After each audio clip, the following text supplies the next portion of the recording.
channel. In this video, I'll be talking about the Joker movie, and more specifically, I'll be talking about. I'm not going to like sugarcoat it or try to say, "Oh, the movie was so good," but there's no buts. I just have a lot of issues with the movie, a lot of plot holes, and this a lot of stuff you could just poke holes in the movie that are just straight up out there. Like while you're watching the movie, you might kind of just like gloss over it because you're watching the movie, you're in this theater, you're enjoying the cinematic, the cinematic experience. You just enjoying the movie and it's going along for the ride. But even along the ride, there were just so many holes in the movie. And a lot of people saying this movie is so amazing, so this and so that. But I'm just gonna get like straight to it. I'm not gonna even try to like this sugarcoat. I'm gonna say good cinematic experience, good production, good this. But I ain't like the path they went with the Joker. Like as far as I just feel like it was a disconnect from the Joker we know, and the Joker in cartoons, the Joker in comics, the Joker in this. And I feel like the Joker they presented is not a Joker that would become the Joker that we know. It would be a different Joker. And I appreciate, I mean, not appreciate, but I can respect a different take on the Joker. But I just didn't really like it. And also kind of what he could potentially represent or represented. Yeah, basically, I feel like with this Joker right here, I feel like he was like not even he is like I'm saying he is the Joker they portrayed is a 40-year-old school shooter virgin. That's who he is. 40-year-old school shooter stalker virgin. That's what he was. He's not no clown prince of crime. He's a 40-year-old school shooter virgin. That's what that Joker was. That Joaquin Joker is a 40-year-old school shooter virgin. He represents everything that they are in a way. Maybe not exactly to T. Maybe better. Maybe worse. Matter of fact, probably worse. Because just saying school shooter virgin, he doesn't mean that all of them are actually school shooter. He's kind of a type of person, a type of people. I'm not saying they all virgin, but they kind of have that same kind of stuff with them. But that's basically what he kind of turned. He was to me. They kind of sugarcoated all types of way they want to say it, or that he was this, or he was that, or he had a reason to do that, and this and that. But that's just basically what he is. And I don't feel like that type of Joker will become the clown prince of crime. Like who I see Joker is like maybe not a guy that's like let's say a guy that probably was raised in the streets, like probably abusive father, indoor mother, and then probably just had to go to the street and was raised in the street. I don't know where the laugh came from or this and that, the clown suit, but basically I don't see him as like this like weird virgin type of guy. And then one thing the Joker, even though he might not be a guy you're gonna be like, ha ha, laugh, I'm gonna go to the comedy show and laugh at him. The Joker is actually kind of a funny dude. He might be that like weird, you just like this a jerk type of dude, but you find him funny. In the comic you find him funny, in other stuff you find him funny. He has a good sense of humor. With the Joker, it's like a weird loser that's like 40 years old with a mental illness and a laughing bug that makes him laugh. And basically, he's like, my life sucks so bad and blah, blah, blah. Then they get cut off his program and get a gun. Then for some reason, he shoots some people and blah, blah. Then his whole life starts to spiral and things he thought was and not was. And then basically, how you can go from being like a virgin weirdo to being like a cool, funny, like insane psycho, but like a big dog. Like this guy right here seems like a small fry. Like he's a good criminal. I mean, not good criminal, but he does have like the psycho factor of Joker. But Joker has an appeal to him. That's how you can see him. Like he could get people to get behind him, not just because he's some symbol. That Joker was never really like a symbol. He was just a dude like a good manipulate. He crazy, violent, manipulative, and stuff like that. Not a guy that's so easily manipulated. He's not like a person that gets manipulated himself. So I was seeing somebody that grew up in the streets. Like he had to, like I said, probably abusive father, abusive mother, or indoor mother, or absent mother. And then from that path, he had to pretty much raise himself. And then whatever path that eventually led him to become the Joker, probably, start off petty crime, just build it up, build it up. Probably found out how, to get money all types of ways. Not a guy, just in his 40s working these like dead end jobs that making no money, like these making was minimum wage or less doing these clown jobs, working, that clown job probably not even minimum wage. It's probably like, or was probably like a job that was like commission. So he's making probably even less than minimum wage and just barely making it by. So I just don't like that joke. I just feel like it was just a school shooter. Like even his reasons for doing what he did and kind of come to that. Yeah, you can understand that he already has a mental illness, but it was like that's pretty much the same with these school shooters. They all somehow got a mental illness. They all kind of the little guy, the picked on guy, or the guy that's overlooked, or the overlooked person. Not gonna just say guy, it's overlooked person. And then when they get pushed too far, they or whether it be a big push or a little push, whatever that pushed them too far, all of a sudden they go psycho and start shooting and killing people. So basically, he represents a lot of, probably the guy who shot up that Batman movie all those years ago. Like, it was called the Bane one, but basically that's who he is. He's like one of them. So I can see how maybe people relate to him. That I don't know how these other people, maybe people that feel like just hate the rich, or I don't know, just feel like the little person and that's not, I don't know, being overlooked can relate to him and feel that. But in reality, he's everything people been bashing for all these past years during this school shooter era. He's a guy that is picked on and really over little petty stuff. I mean, it's not really petty, but is it worth going full shooting mass shooter over anything that happened to him? No. So it's like, it's not even a Joker. I feel like Joker, yes, he's a suicidal killer, but he's not like this some guy that is so weak and pathetic like that Joker. This Joker was pathetic in my opinion, like pathetic. So let me kind of go through the whole story. First story start off as like this in the clown working the street, then like doing his little, dancing with a sign stuff. Kids take his sign. He tried to chase him. They lure him to the alley, smack him with a board, beat him up. He had to go to the hospital. So already looking pathetic to start. Already starting off as a 40-year-old virgin, so that's kind of weird right there. And then because the Joker being that much older than Batman, but I guess at this point you don't really see how much older Batman is. I mean, how much older he is than Batman at this point until he meets Batman later on, or meets Bruce Wayne as a kid later on. But from there, that's already kind of looking pathetic for Joker. And then you see that he lives with his mom. He's like 40 or 30, so he's already old, mentally ill. He don't have no sweat. He don't have no type of drip, no type of I said drip. He don't have no type of this. He just a weirdo. He don't have like nothing to him. Like the Joker, he might be insane and clown all of that, but he has an attractive ability about him to attract. Like he's a dude that probably has sex and all this other stuff. I'm not trying to say that makes you cool or nothing, but he has an attractive feature to him where this Joker's kind of pushes you away. He's he's a weirdo, like I said, a school shooter. He has no draw factor to him. And I realized Joker, like I said, I feel like he's more of a guy that was raised in the streets. And yes, he's weird and insane, but he's not stupid. I feel like this Joker's kind of stupid, has like no sauce, no drip, none of that stuff. Well, he does have some drip with that suit, but really, like he's not all there as far as, I don't know, appeal. He kind of got to probably be in the corner, doesn't like the corner don't really draw nobody to him and don't do that stuff like that, and probably, I don't know, a lot of stuff, probably smell weird and all that stuff. I don't know. But basically, that Joker, I don't really like him too much.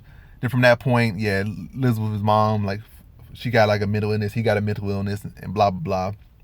And then basically, from that point on, after getting beat up with a sign and blah, blah, blah, then next thing, I think his friend who's also a clown and works with him, or, worked at the same job. I don't think they work the same place, but they work at the same job doing the same stuff. And there's a lot of other clowns, or maybe a couple, maybe like 7 other ones, but kind of just focus on him, the fat guy, and the short one. So about 3 ones that kind of actually have a real place in the show or in the movie, or at least screen time in the movie. But basically from that point on, the bigger fat one gives him a gun and says, I know the world everybody thinks you're weird and blah blah, and people gonna pick on you, so here's a gun to defend yourself. And then that's kind of sets the whole story up basically right there.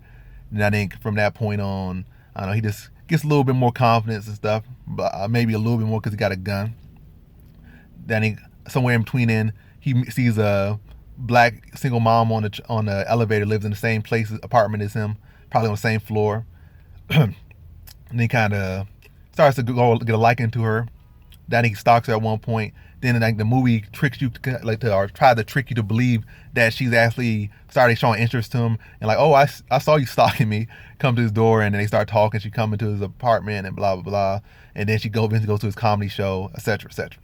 Then later on in the movie they show that was all fake. But the movie is so ridiculous that you kind of believe that even that could be true. How ridiculous the movie is. So from that point on, I think with the sign, that started kind of the fall of things, because then his boss starts saying that people that you were holding the sign for want their sign back, and you got to pay it back or give it back, something like that. But he doesn't get fired off that. He does get fired because he goes to one of his little hospital visits where he's been a clown for, I guess, either mentally ill kids or sick kids or injured kids. I forget what it is, but pretty much a children's hospital. And he's doing a clown show. Then while he's dancing, he drops his gun, and then that gets him fired. And like, why would you bring a gun to a children's hospital? Like, it's part of my act, and blah blah blah. And they ain't believe that, you're a liar and you're a retard and blah blah blah. You're good for nothing. And he gets fired. Now he gets all mad, kicks the trash can. I don't know. Like, I'm really kind of messing up the story, like the Zach chain of events. But basically, that's kind of how it goes. And then that's already started Pitfall. So he already, barely getting by. His mom's sick and elderly and mentally ill. He's mentally ill, so barely getting by. Loses that job. Then he starts to, I guess, on the train one day, and then these Ivy League, Wayne Corporation workers, they're messing with this woman because she didn't want to talk to him. They're like, "But we're good guys," blah blah blah. They start, why didn't even talk to them? They started trying to tease her, and he started laughing, I guess, because he has a illness that makes him laugh. It's not like he just laughs. He has an illness in this movie, so he can't control it. And then at that point, they see him laughing all hysterically, and they go over there and start beating him up. Then in self-defense, he shoots one, and he starts going down and slaughtering the other two. And that's very unrealistic. Maybe killing the first guy is realistic with a gun, but a guy that never even recreationally shot a gun is not gonna really be able to shoot a gun because it doesn't shoot like a video game. You don't have no aimer or no lock on. You could probably kill the first guy because he's point blank. You just pull out a gun and shoot him. He's right there. Probably put a gun right in his body. But the other two, when they start running, especially getting like a good 12, 20 yards away, it's gonna be hard to shoot him. And he's walking like in calm and just shooting and hitting like every shot. One-handed, not two hands, not even trying to aim or adjust, just straight up walking him down, shooting him like he's been shooting guns his whole life.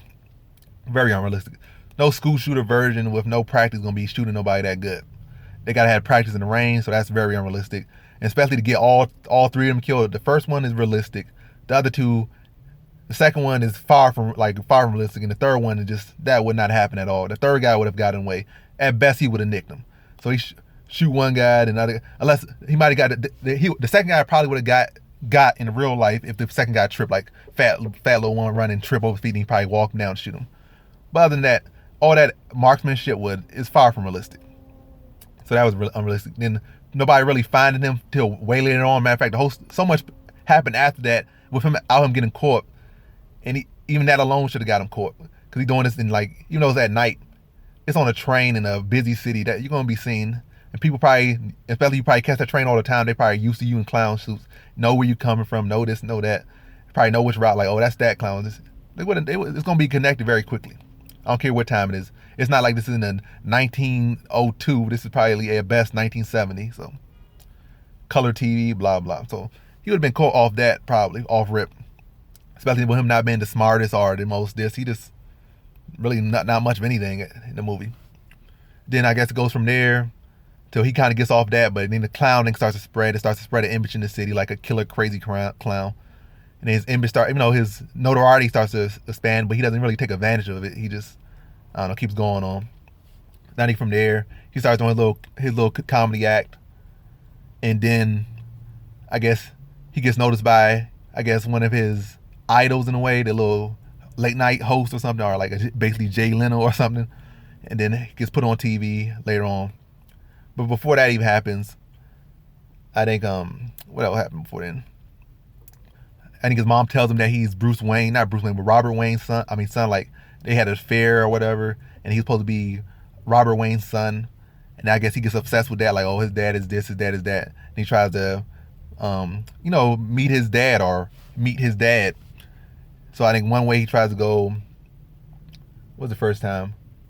Oh, the first time I think he went to Wayne Manor, and that was even a real big hole right there. How Wayne Manor usually way away from the city, they gotta drive 20, 20 miles away from the city. He has his own big arse bridge, this big old bridge, and then just to get to his private mansion that's outside the city, his own island. Matter of fact, Wayne Mansion is a Wayne Island, really. And so how does somebody that with no car just walk so easily up on his mansion, no security, and get to touch his son? He see Bruce Wayne through the cage, and Bruce Wayne 10 or 11, and he go over there, starts touching his face and playing with him, doing some little magic tricks and stuff. And then I think either Alfred or some security guy comes over there, and he go over there, start saying blah blah blah, I'm Wayne's son or this and that, I know this, I know that, and basically I say he crazy. Then he start choking him, and he walk away. So off that, you go to basically a billionaire's house, you touch his son, you touch his security, and you get off scotch-free, already with a clown thing going on. They would have investigated. In fact, they probably would have called more security and just beat him up right there and probably put him in jail off that. So very unrealistic. To get to Wayne Manor, to touch his son and just so easily. The richest man in that city, probably one of the richest men, period, in that fictional world, and get off scot-free. And then later on, he meets Robert Wayne himself in the bathroom. He sneaks in and try to dress up like one of the people in the movie theater that walk around and stuff and check on the theater and stuff. I forget their names. And he goes in there, he like dress up as one of them. Then goes and actually meets Robert Wayne while he's in the bathroom and starts talking to him and talking all crazy and in his face.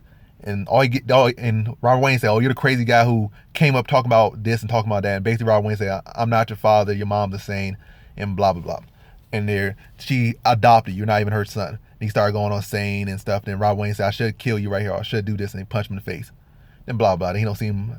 But even after that, Robert Wayne knew that he touched his son, touched security, and did all that stuff.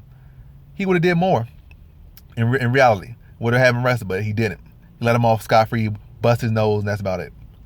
Then from there, I think he tries to investigate him more to find out stuff, and then I guess he goes to like a psych ward or something and gets the information on his mom. And then from there, he finds out that his mom was actually, insane. It wasn't telling the truth, even though in her head it probably is the truth. And he goes there to her hospital while she's sick. I think she gets ill somewhere in between then, or while he's there and whatnot. And then basically he sees her in the hospital and he smothers her to death. So he finds out that he's adopted. He finds out that she was abusive and insane and lying and this and that. So even that, so if your mom's really insane and abusive, how did he get up back in her custody? I don't know. A lot of stuff they didn't fill in, a lot of stuff that don't make sense. But whatever the case is, and how he was such a mama's boy, but as soon as he found out that she was abusive and stuff, like he forgot all of this stuff, he instantly kills her with like no remorse, just straight up smothers her to death. A lot of stuff that just don't make sense. If he was okay with it for so many years and and you don't have no memory of it, just to do that and just kill her off that, don't make no sense. I understand he's in this and that, he's off a bit, but that don't really connect. And to get away with it, so he pretty much go in there, smother his mom, and then he walks out of the hospital and nobody says anything. I think they could tell that somebody didn't just die because their heart stopped. They could tell that somebody was smothered. They could tell that there was struggle. They could tell that maybe she was digging and biting on gum or something like some extra stuff and not like a regular death. And that they didn't really even get into that. They said, "Oh, she dead." Then after that, the fat guy and the short guy found out that his mom died, and they kind of come to his house for support. And then he basically killed the fat guy and let the short guy go. And I don't know, like, you might say it was a good reason, or he had good reason to kill the fat guy because the fat guy might have set him up. But in reality, the fat guy, he was not the best guy, but it wasn't like no necessary reason to kill him or no necessary initiative. But I guess he could take it out on him. But then again, there goes that weak school shooter mentality. Any little bit of thing that somebody does or just happens to work against you, oh, I'm going to kill them because they messed my life up. This blaming and this really some simple type stuff right there. But yeah, he kills a dude in cold blood. I think stabbed him or slit his throat and lets the short guy go. But they were coming there to, trying to at least be a little bit different. They probably aren't the fat guy probably a douche and all this stuff, but he's still probably at least about an average friend from what we know in this world. 'Cause a lot of people friends is trash anyway, but at least standard average friend levels. Not no great super best friend, super pals, but your average run-of-the-mill friend that's not really your friend, but like your associate. So at least he's coming there to support him in his mom's death, and he just stabs and kills him in cold blood and lets the little guy go. And then the little guy don't tell him, so he killed people in the broad daylight. On the public, in the train, gets off 3 people, hundreds of shots. Several shots on a train, busy train. No one can get him out on that. Kills his mom in the hospital. No one catches that. Kills the fat guy in his apartment. Well, in his apartment, he killed the fat guy in his apartment, not the fat guy's apartment, his apartment. This little guy sees this, tells nobody, and then while this happened, he gets invited to a TV show. Matter of fact, before he already got invited to the TV show before he killed the fat guy, and then so there's an investigation for a clown. He killed people. He killed his mom, killed the fat guy, and then I think even the cops would try to chase him down at one point before he went on the show. So there's already so much stuff going on for people trying to get him locked up or investigate him, and plus on top of him, just keep killing more people in the most public of places, or at least with the most eyes on him. Like the little guy, eyes were on him. His mom, he's in a hospital where they should be able to easily tell that somebody smothered her to death. And like all these deaths kind of like have eyes on him. They're too hot of places. It's not like he's doing this in the dark of night in some back alley. He's doing these things in pretty broad places with eyes on him, and he getting away scot free with all this stuff. So many holes right there. And then basically, I don't know, I'm just gonna kind of jump in this kind of the conclusion of this video. I mean, this movie. He basically goes on live TV after, you know, getting away with all these murders, and this man hot as a mug. Should be easy to catch. It's easy to be locked up. Then he goes on that basically Jay Leno show. I don't know the guy's name, and he pretty much kills the guy because the guy made fun of him for his stand-up act, and that's very weak right there. You know, in comedy, well, he's a special dude. He's not right in the brain, but in comedy, that's how you get on. You take whatever chance you get. Yes, he was laughing at his own jokes and was weird in this, but you laugh at yourself and you do better. You take that spotlight and you run with it. Anything, especially in this age, this social media age, any bit of fame you can get, you take it, you run with it, and you try to, maybe even when you start off with a joke like Blueface or something, and then you turn it into a real career. But nope, you take it extra to heart, all emotional school shooter. And I don't really think that's Joker. I think Joker, he would kind of shoot you or kill you just because you made fun of him, but he wouldn't kill you all so butthurt and moody like a school shooter. Like he kind of kill him like a school shooter. Like, you made fun of me, you did this, you did that, all whiny and stuff. Come on the show, and you guys don't care nothing about us.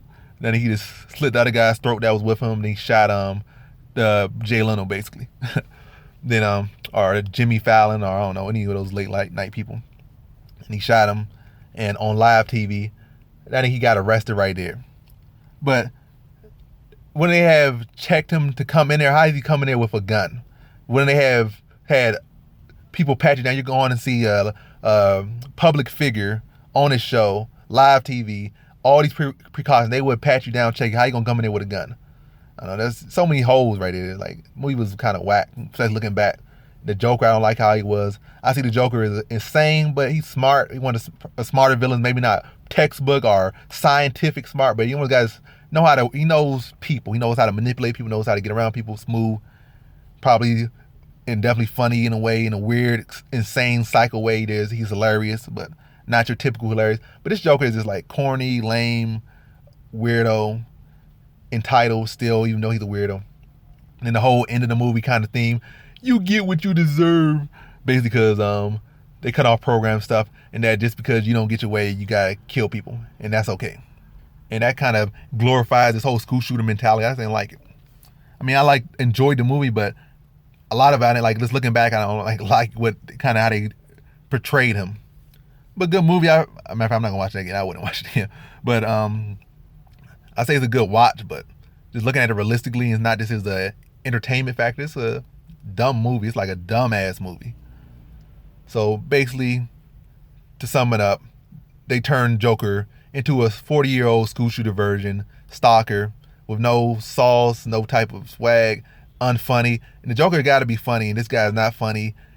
He's more set to be a henchman than any type of leader because he's too emotional in a way. I mean, it's good to be like a guy, I'm going to get you back. There's the principal in this and principal in that. But it's got like a emotionally driven sad boy that can just be manipulated. Somebody could just probably say, oh, he wanted love from his father. Somebody could just manipulate. He more so appears to be a guy that Joker would take advantage of than the Joker himself. Because the Joker, he's a manipulative, like smart type of dude, cunning and conniving and all this other stuff, and insane and attractive type of personality. Like he can draw people to him, manipulate them, and all that stuff. And he can be kind of a symbol of some stuff, symbolic at times about this and that. But in most part, he's this guy that's trying to satisfy his own endless hunger for madness, excitement, and just really just doing his own type of thing. But yeah, that concludes this video. Thanks for watching. Like, comment, and subscribe, and come back for more videos. Peace.